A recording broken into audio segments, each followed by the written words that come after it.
Focosi! Ted sa radyo sa 92.3 Radyo 5 True FM. Dito tayo sa totoo. Wanted sa radyo. Okay, 2:44 po ng hapon at nagbabalik po ang Wanted sa Radyo, ang kakampi ng mga inaapi at meron na naman tayong bagong supply. May bagong supply na naman po tayo mga kapatid ng Promag 300 Magnesium Soap. Bigay na naman po ni Attorney Fred. Maraming salamat. Ito po yung lagi ko sinasabi na pampakinis ng ating fez. Opo, kung nagtataka kayo, wala akong tigyawat, wala po akong rashes. Ito po ay dahil sa Promag 300 Magnesium Soap na available po of course sa official Facebook page po ni Attorney Fred. And of course sa UPMI official Facebook page. Mag-message lang po kayo doon at sa abot kayang halaga, maaari po kayong makabili ng Promag 300 Magnesium Soap. Ayan. Okay. Teka, nais ko rin batiin ang aking partner na si Miss Flor Santos, ano. Tsaka last week na taong na-tsempo ako, nakikipag-meeting sila ni Charo Santos tungkol dun sa kanilang Chami Restaurant. Ano, ayan. Meron po tayong tinatawag na Chami Restaurant dyan sa Along Tomas Morato. Located po siya dun mismo sa may mesa. Ano po, masarap ang kanilang pansit dyan at saka ang paborito ko dyan yung kanilang Sana umabot lumpiang dito. Shanghai. Ay, huwag kang mag-alala, next week Attorney, meron yan sigurado, ayan. ha?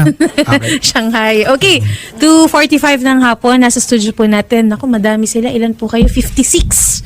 56 na empleyado po sa pangunguna po ni Mr. Jomar Gutlay and Jojo Licon ng Fucosi Constructions Incorporated. Dahil nga po, attorney, 2 weeks na rin daw pong delayed ang kanilang sahod.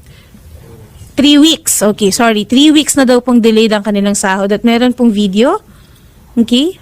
Panoorin niyo po. Taga-abiling.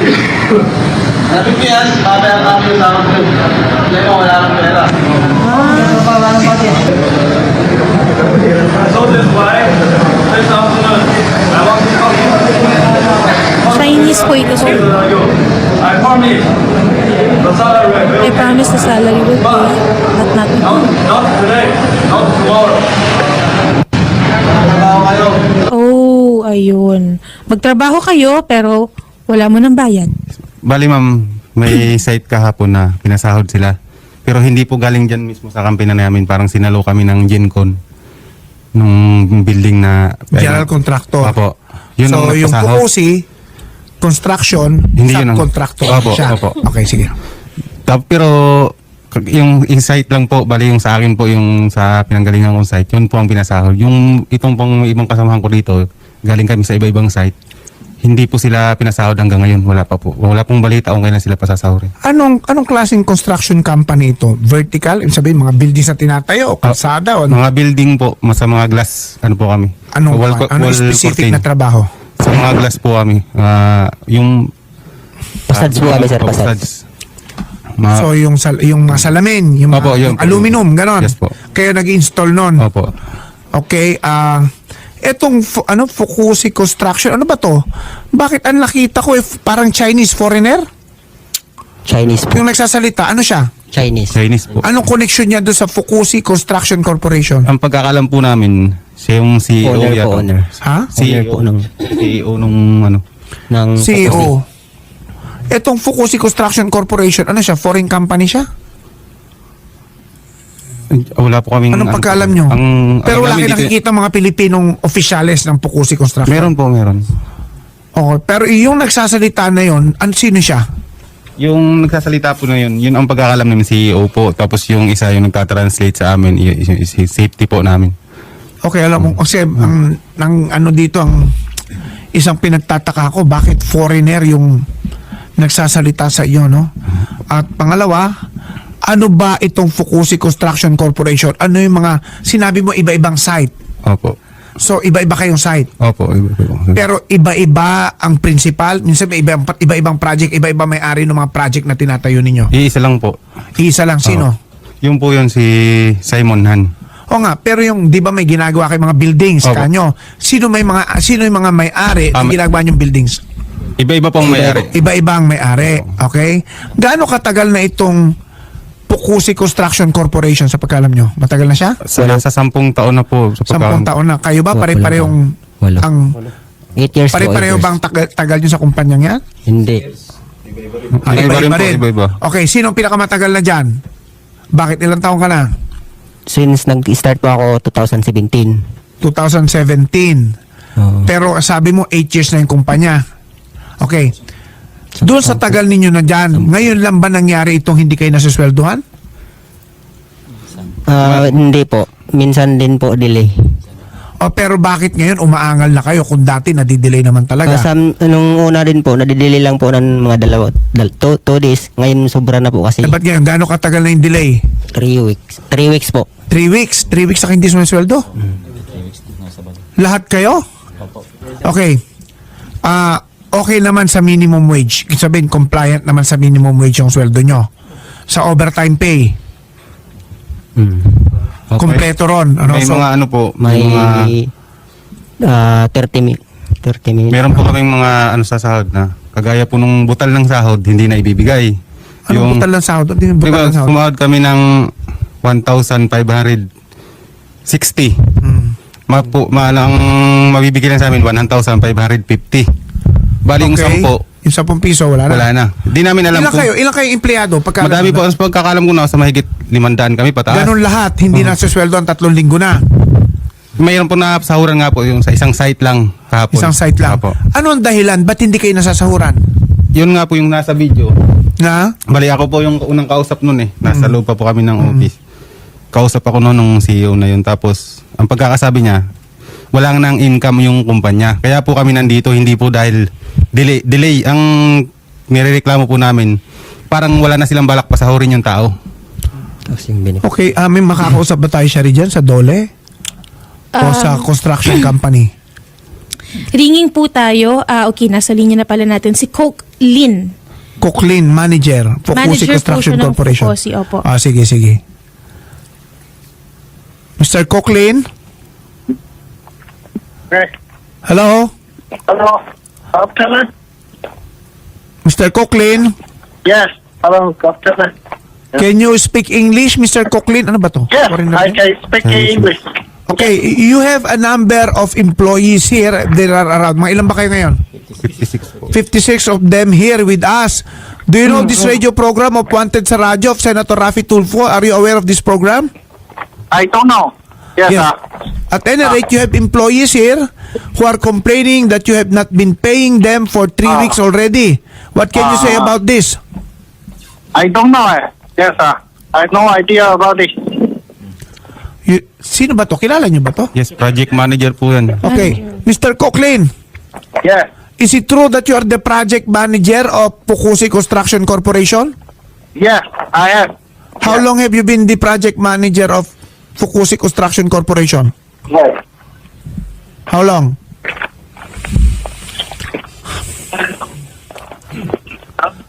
Mr. Cochlin, Yes. are you aware that you have problem with your employees regarding the fact that you have not been paying them their salaries for 3 weeks already? Are you aware of that? I don't have an idea. Yes. You have no idea? Hindi ba kayo nagko-complain sa kanya? Kausap ko rin po yan. Dati siya yung humarap sa amin, siya yung nagpapaliwanag. Ngayon, nung huling pag-uusap nga po, nung nagwelga kami, ang ano niya po, wala na siyang alam. Bali, ang kakausapin daw namin yung pinaka-boss, yun nga yung si Simon Han. Mr. Cochlin, Yes. may I know what is your nationality? Sorry, my signal is not good. Yes. Ano na? Signal. Bad signal daw. At any rate, pinatay na. Palagay ko, binaba na tayo ng telepono. Well, any rate, siguro pasisilip natin sa immigration ito, ha? Itong kumpanyang ito at saka itong mga lumalabas na mga opisyalis sa kumpanyang ito. Kasi lumalabas puro Chinese eh. Di ba? Saka nagtataka din kami, sir, kasi meron na sa amin yun dyan mga nag-resign na nagpadole. Okay. Alam namin, pag di ba ang isa pong foreigner, Kailangan may work permit sila. opo, Okay. pag nagpadole At sila, saka gusto ko malaman, ano ba itong Fukusi Construction Corporation? Ito ba ay domestic corporation o korporasyon ng na isa na ano sa China or what? Ano ba pagkalam nyo dito sa Fukusi Construction Corporation? International din po yan. International din yan? May project kayo sa Taiwan. Sige. Pasisilip natin yung immigration aspect nito. Wala na, binagsakan na tayo ng telepono ni Mr. Cooklin. Nasa linya naman po natin na Kay si Atty. Cesar. Petate tayo. Opo. Meron tayong Bureau of Immigration. Yes po, Attorney nasa- Cesar. Yes po, sir. Sir, good afternoon. Si Attorney Freddy Villamor po ito. Yes po, attorney. Good Sir, afternoon ano bang po. maitutulong natin dito? Sir, 56 yung tao ditong hindi na nasisweldohan. Sir, excuse mo ba? Hindi lang po yung yung delayed na sahod ang pinakaano po namin yung benefits, ayaw na nilang magbayad. Ayun, yun, sir, ha? Ayun, yung mga benefits nila, yung sahod nila, etc. Mga ilang kayong hindi na nababayaran?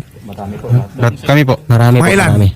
Mga basta nasa 500 pataas. Sir. Sir, mga 500 sila pataas, sir. Oo. Sir Cesar, ano bang pwede natin magawa ang pinakamabilis na remedyo dito? Yes, sir. Ang pinakamainam po dito is magpunta muna ho kayo sa aming opisina, pinakawalan ng opisina po namin para makapag-file ho kayo ng formal na complaint at makuha din po namin yung exact address ng inyong opisina para ho mapadala namin ng mga inspector at ma-inspect man lang at makita kung ano pa man dapat na gawin nila at mabayaran ng mabuti ang mga magagawa po nating Pilipino. Okay. Yung bang mga sites nyo, NCR lahat? Opo, NCR. NCR lahat. Yung pinaka-main office yung saan located? BGC po. BGC po. Big. Sir Cesar, pupunta sila sa iyo Sir, dyan apo. para makapaglagak sila ng complaint. Opo, sir. At entertainin po natin sila. At para mapadala agad natin inspector, yung ating respondent po, yung kanilang employer. Sige sir, sa immigration nga tayo. Okay. Sorry. Ringing pa rin tayo kay Attorney Dana Sandoval, yung ating tagapagsalita po ng Bureau of Immigration. Pero gayon pa man mga sir, ang gagawin po natin, kung ito po ba'y bungi-bungi yung pagkaltas sa mga sahod po ninyo? Kumbaga, hinuhulugan ba kayo pero ito'y walang hulog or wala talagang hulog? Mayroong May taon kaltas na may hulog po. Mayroong taon na walang hulog talaga. Pero may kaltas sa payslip? Meron po. Okay. Okay. Yung ban ko sa pag-ibig mula June 2000 June. hanggang Okay. ngayon daw. So ibig sabihin, so in short po mga sir, Pag-ibig, PhilHealth, SSS po, may lahat po yun. Lahat po may kaltas. May kaltas, walang hulog. Yung kaltas po updated. Yung kaltas. Lahat po yun ay nasa ano po ninyo, payslip po ninyo. Okay. Ganito po sir, yung regarding po sa sahod po ninyo, ito po ay ilalapit na po natin kila Attorney Cesar Petate sa tanggapan po niya sa DOLE. And yung regarding po sa SSS Pag-ibig, PhilHealth, ito po ay ilalapit na po natin doon para po mapaimbestigahan po. Lalo na sir, kinakaltasan po pala kayo sir, tas wala pong hulog. Yung, ma'am, isa pa po, yung nilapit po talaga namin dito, alam namin na, kasi bago kayo pumunta rito, alam namin magbibigay ng referral sa DOLE. Kami, kasi gusto namin mapabilis kasi yung sinabi nila, ayaw na nilang magbayad. Baka bigla silang mawala. Wala na po kaming aasahan. Hindi, kaya nga ang ginagawa natin tinatawagan namin yung Bureau of Immigration ngayon kasi I think sila makakatulong sa atin pagdating sa ganyan. Dahil lumalabas, mga foreigners itong mga officialis itong Fukusi Construction Corporation, kaya malaman natin ano yung status nila pagdating sa immigration. Sila ba ay may mga work permit, etc. Kasi kung wala sila no? May mga sa site, ba? May mga sa site. Chinois, tsaka po mga gondola. Gondola po. Okay. Sa gondola nga wala. Yun lang. Teka, paano kayo? Pag nasa site kayo, doon na rin kayo natutulog? Barracks. Barracks, barracks kayo. Yung iba hindi po. Paano yung Opo. 3 linggo na kayong walang sahod? Opo, yung iba nga po. Paano kayo nabubuhay? Utang na po sir. Tapos Utang. sabi na lang nila paasa. Tapos bukas, Merkulis daw o Huwebes. Sasabihin may sahod pero wala pang siguraduhan. Paano, siyempre kami naghahanap buhay lang para sa pamilya. Sino yung lalaki dun sa video na kasama nung ni Mr. Ha? Simon Howell. Yung Pinoy na nag-explain sa inyo na wala mo ng Safety officer yan. safety officer. Yung Chinese. Yun ba may sahod yun? Wala rin po yung mga staff. Wala rin. Yun din wala din. Dili rin po. Alas sa lahat ng mga staff, dili. Sige po. Sahod nga nila nung Lunes, wala silang sahod. Pero ano yun sir? Sir, madalas na po ba ito? Ganyan lagi? Every month? Yung mga nadidelay nga po, ma'am, na una, nakakatiis kami kay 2 days lang, 3 days. Ito po kasi, malala na to kasi, hindi po delay ang pinag-uusapan. Ayaw na nila. wala nang ibabayad yung kumpanya. Sabi na silang walang income. Apo. O Sige pero hindi po. kayo pinatitigil magtrabaho. Hindi po. Hindi po. Ngayon, Tuloy po. tuloy pa rin daw. Nahagit Oy, sa video yan opo, eh. Meron po yan, sabi niya nga po na, di pumasok pa rin kayo kung gusto niyo pumasok. Pag may na-install kayo, may nagawa kayo, di pabayaran natin, di may pera ang kumpanya. Itong importante na information na kailangan ibigay nyo sa NLRC. Sino yung mga may-ari ng buildings na ginagawa ninyo? Kailangan maibato nyo yung information na yan sa DOLE. Okay? Kasi meron pa rin, kung hindi man kayo, kasi parang nagsasubcon lang kayo doon, di ba? May liability din kasi kung sino yung principal eh. Kung hindi man kayo mabayaran, yung principal pwedeng i-hold liable para doon sa mga claims ninyo bilang laborers doon sa construction site. No? Idulog nyo rin yan doon sa ating kasama sa DOLE para makita yung aspeto na yon, ha? Kasi ang worry nyo, baka hindi na kayo bayaran ng kumpanya ninyo, pero may karapatan kayong mag-claim doon sa principal na may-ari ng building na nakinabang doon sa ginawa ninyo sa building na yon. Okay? Idulog nyo yan, ha? Sa ating labor, sa DOLE. I'm sure alam nila yung gagawin nila, ha? Okay? Maraming salamat po, Attorney Cesar Petate, ang OIC Mediation, Arbitration and Legal Service Unit po ng DOLE NCR. Maraming salamat po, Pero Attorney. ito on the side, i-research salamat namin din sa po. immigration to. Total na sa atin naman na yung detalya regarding sa Pocosi Construction. Sisilipin natin sino ba ang bumubuo niyan. Okay? At kung sino yung mga foreigners na nandiyan dyan para magawa naman na natin para sa immigration. I-ano na rin po natin, sir, sa tanggapan po ng immigration. Oh, yes. Imbestigahan. Nataon din na Ganun po. sumasagot yung taga-immigration. Opo. Sige po, mga sir, kausapin po namin kayo sa kabilang studio, ha, para ma-schedule din po natin yung paggawin nyo po sa tanggapan po ni Attorney Cesar Petate. And ngayon po ay ibinibigay na po natin kay Miss Dana Sandoval po ng immigration yung mga detalye po. Okay, sir? Kausapin po namin kayo, sir, sa kabila. Salamat po. Magandang hapon po. Sige. Okay. Sige po, at news break muna po tayo, Attorney, at magbabalik po ang Wanted sa radyo at 3 po ng hapon at ang oras po, mga kapatid, ay hatid po sa atin ng Orafan. Kung bibili po kayo ng home appliances, Orafan po dapat ang nasa una nating listahan dahil yan po ay gawang Pinoy, mura na, matibay pa. Saan pa kayo mga ka-idol? Sa Orafan na tayo, kaya Orafan po ang laging itatanong. And ang bahaging ito ay hatid din po sa atin ng barley. Feel amazing with Amazing Pure Organic Barley at bumili na po ng Amazing Pure Organic Barley sa lahat po ng lehitimong IM